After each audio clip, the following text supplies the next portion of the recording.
Ali, Mogitin, Hafade Zantiro, Rananim, Kasalele, Lengwo, and Yakwe. Welcome back to another edition of the One Micronesia Show. Here we go. I got a jam-packed show for you guys, so let's kick it off with this one. Just recently, they were on Guam to compete for their first ever jiu-jitsu competition. I'm talking about FSM BJJ. Check it out.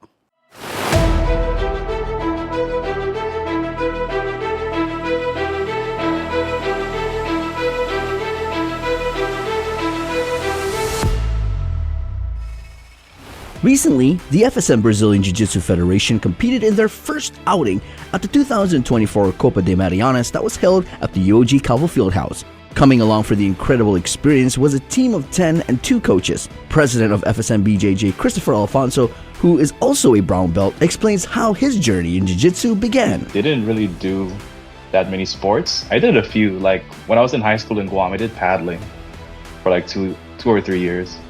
But it wasn't until like my sophomore year of college that I actually started training. And, you know, prior to training, while out there in Philadelphia, I attended school in Philly, and I wasn't the best student. I actually did everything except go to classes. It was my first time in the mainland. I just wanted to see and do everything aside from going to classes, basically. So I actually got dismissed from my university twice because of it. Alfonso said he sought guidance from a cousin who was in New York at the time, and he suggested that he get involved in jiu-jitsu. I started off training in 2016 as a New Year's resolution. And it just made me want to improve both on the mats and off the mats. So the things you learn, like discipline, hard work, and perseverance, and all the other values that come with training, it carried over to my studies. And because of that, I was able to get reinstated into my university, and I was able to graduate.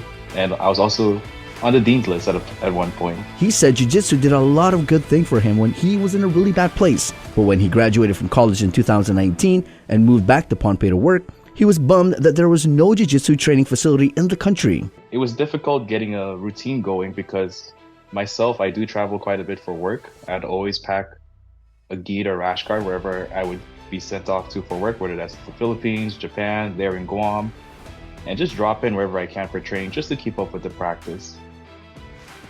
And then when I would come back on island, I'd hit up my cousin and say, hey, I'm on island now, let's get some training in. But then he would be the one that's off island for work. So it was difficult to get a steady schedule going until the lockdown happened. If you can recall, FSM had the longest lockdown during the pandemic, and in that time, they were unable to travel. Alfonso and his cousin helped launch a tiny club where they offered jiu-jitsu training. Basically, the only 2 Brazilian jiu-jitsu practitioners in the country, we knew that we needed to develop our own training partners aside from each other. And I knew all the good that it did for me, all the positive impact it had for me, and I'm just hoping that it does the same for our students here as well. Fast forward, what started as a tiny club has grown to a dozen or more of dedicated and passionate jiu-jitsu practitioners. We started off with just 2 students, a younger cousin of ours and his friend.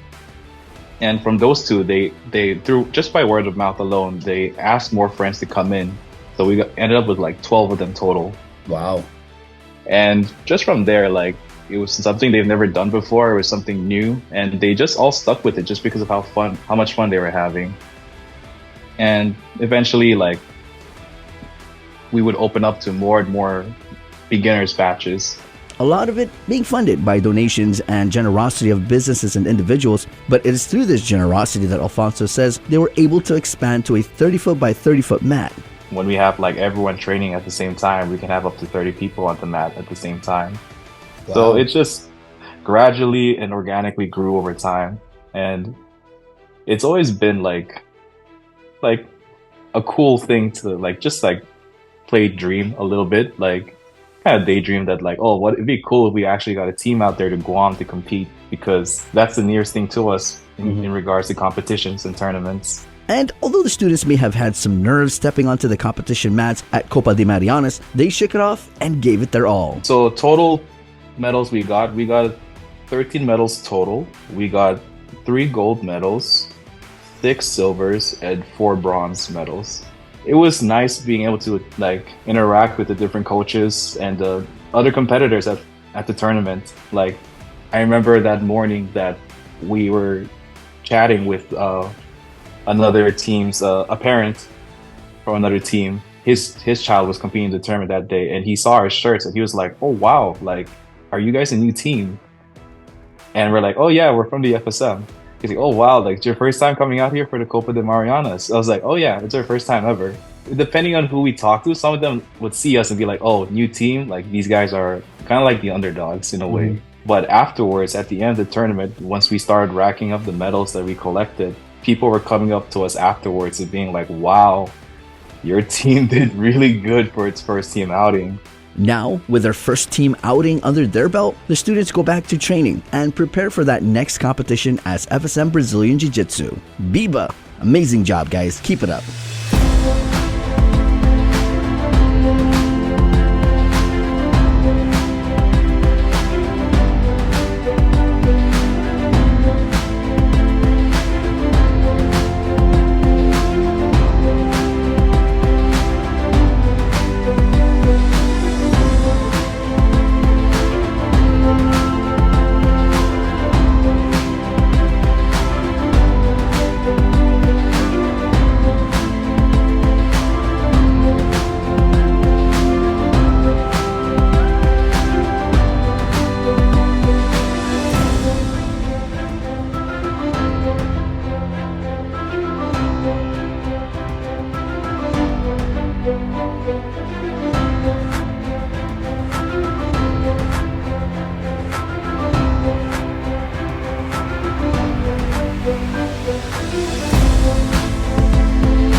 One, two, three.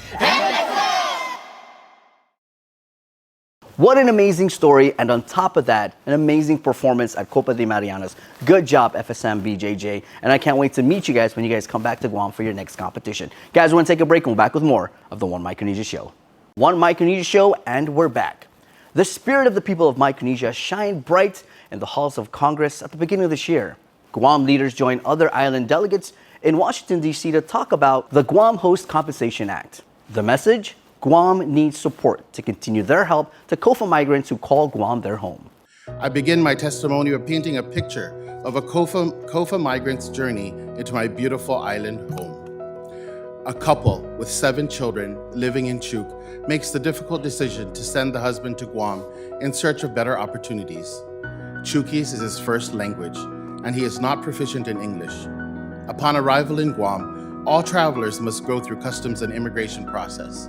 He needs help understanding the forms presented to him for completion and answers them as best as he can. Upon leaving the baggage claim terminal, family or friends residing in Guam meet him, and he is excited at the prospect of one day reuniting with his wife and children in Guam. He is not accustomed to searching online for jobs, so he begins his job search by speaking with those in his social circle.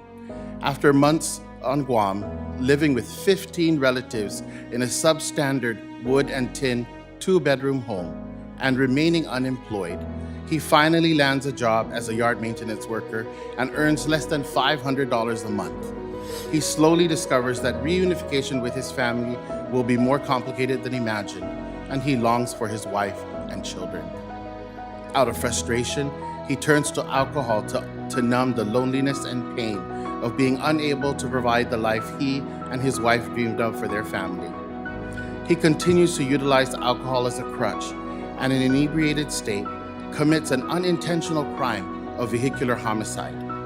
He then becomes a consumer within Guam's justice system. I want to emphasize support for compacts of free association, otherwise known as COFAs, as well as the support of our governor and Guam citizens. These agreements are critical to maintaining a free and open Indo-Pacific. They also represent America's commitment to close relations with the descendants of the former trust territory of the Pacific. COFA migrants are our neighbors, our co-workers, and our leaders on Guam, who we do not seek to end the agreements or our relationships with the Federated States of Micronesia, Palau, or the Marshall Islands. Instead, I hope this bill will be the first step in redefining our inter-island relations and helping to build a stable, prosperous economies for all island nations in the Pacific. My bill, H.R. 6273, would seek to alleviate the stresses of this migration in three ways. First, by reauthorizing compact impact aid to host jurisdictions and changing the recipients to only insular areas. This is done with the understanding that CFA will solve the issues states are facing, but will not fully solving the concerns of the insular areas. To illustrate this point, I would ask unanimous consent to enter into the records GovGuam's calculated cost of hosting migrants. So ordered. These numbers are regularly over 100 million annually. Meanwhile, Compact Impact, even when it existed, only sent 15 million to Guam. This disparity will only be more prevalent when Compact Impact ceases altogether. Guam will always welcome migrants looking to work hard and make good living. We acknowledge the unintended but significant costs to Guam and other territories and states related to the Compacts of Free Association, COFAs.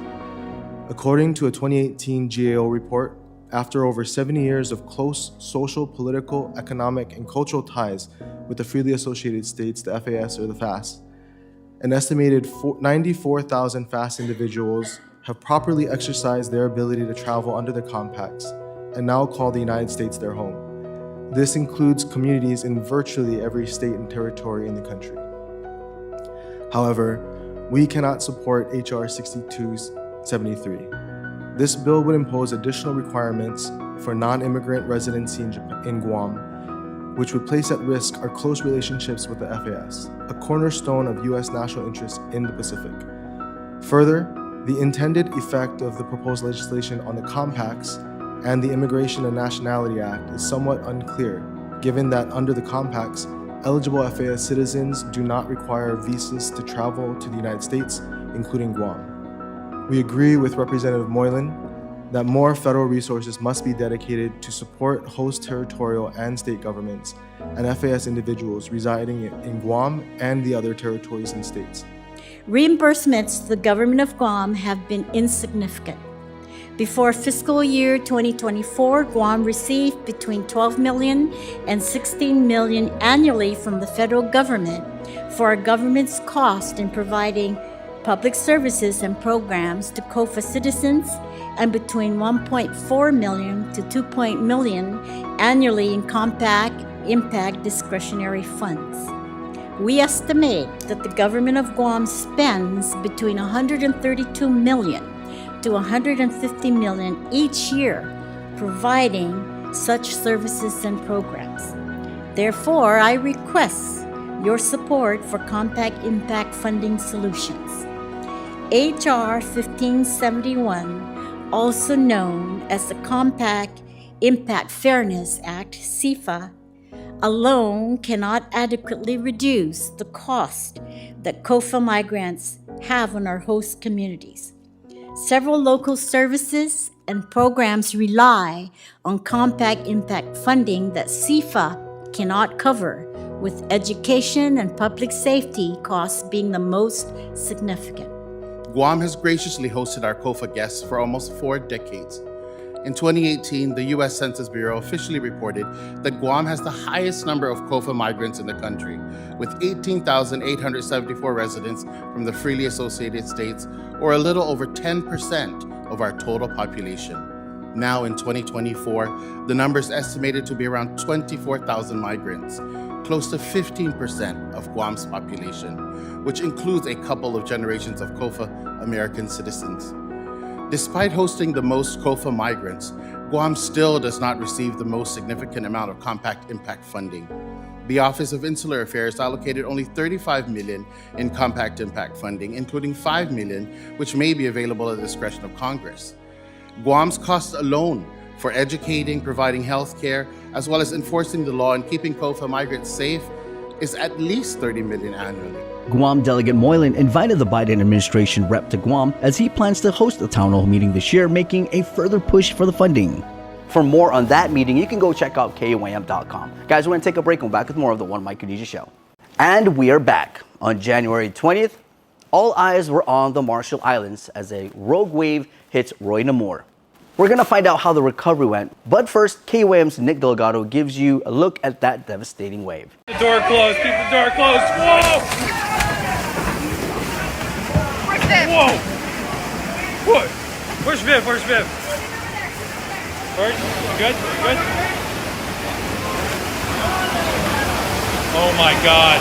Eric Hansen captured the moment one of several huge waves battered down on the island of Roy Namor. The area is in the northern part of Kwajalein Atoll in the Republic of Marshall Islands. Come again! Coming again!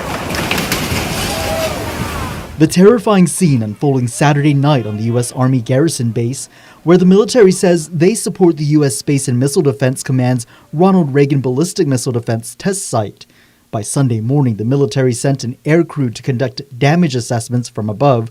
The aftermath showing how the water inundation washed over the northwest side of the island, flooding at least a third of it. Garrison Commander Drew Morgan took to social media to discuss the challenging days that followed the island being hit by the massive waves. They caused extensive damage there that we're still assessing, but luckily there were only a few minor injuries. A total of 80 of the 120 people who called the island home had to be evacuated, the others staying behind to assess the damage and restore basic services like utilities. I have been so impressed with Team Quadra's response and the outpouring of generous community support. This is going to go down in Quadra's history books as one of its most challenging times ever in its 80-year history. We will get through this. By Tuesday, the military reported flooding from the waves damaged much of the unaccompanied personnel housing, the dining facility, a bar and grill, the chapel, and theater were moderately to severely damaged, and the automotive complex remained underwater. Officials now doing whatever possible to recover and care for those impacted. Operation Roy recovery in full effect, but expected to take months to complete. Since then, the recovery of the islands, the military has conducted site surveys and it's all hands to get the island back on its feet. And we're going to do everything that we can to support you through this. I can't overemphasize that how important you guys are to the entire Team Quad community, and then how much that community 50 miles south here loves you and embraces you and is going to support you.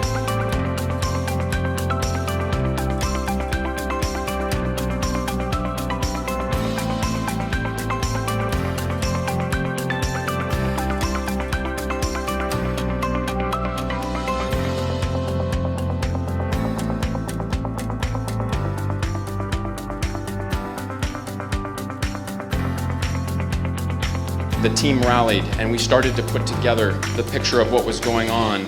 And it was one of the scariest experiences that I have ever had as a leader.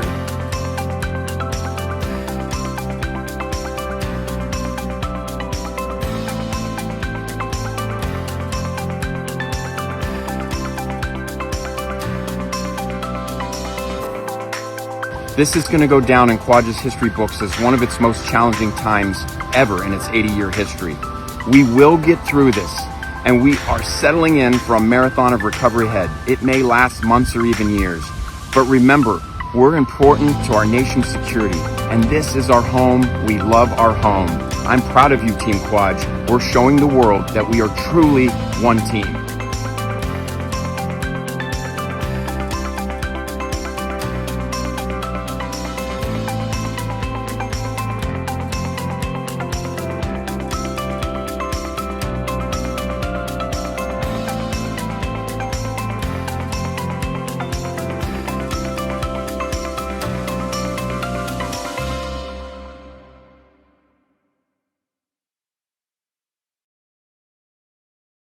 we are sending our best to all those who were affected by the wave in the Marshall Islands, most especially in Roy Namur, and big ups to the speedy recovery. We're going to take a break and we'll be back with more of the One Micronesia Show.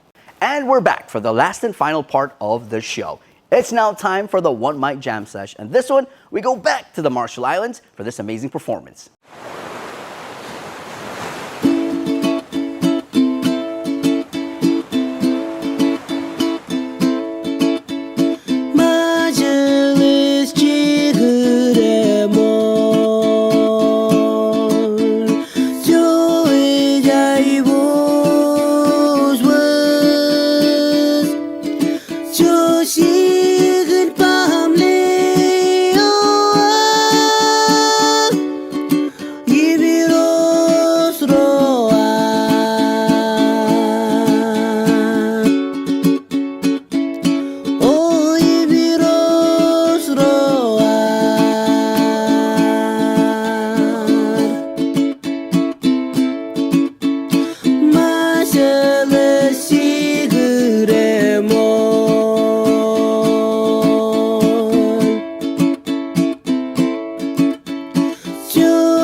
What an amazing performance. Thank you so much to Voices Rising for all that you do for talent out there in the Marshall Islands. Continue to do awesome. And if you guys have more good and brand new content, send it my way. All right, guys. Well, that wraps up the show. I just want to say thank you guys so much for always supporting and watching me every single month. My name is Victorious Flan, and all I got to say is peace.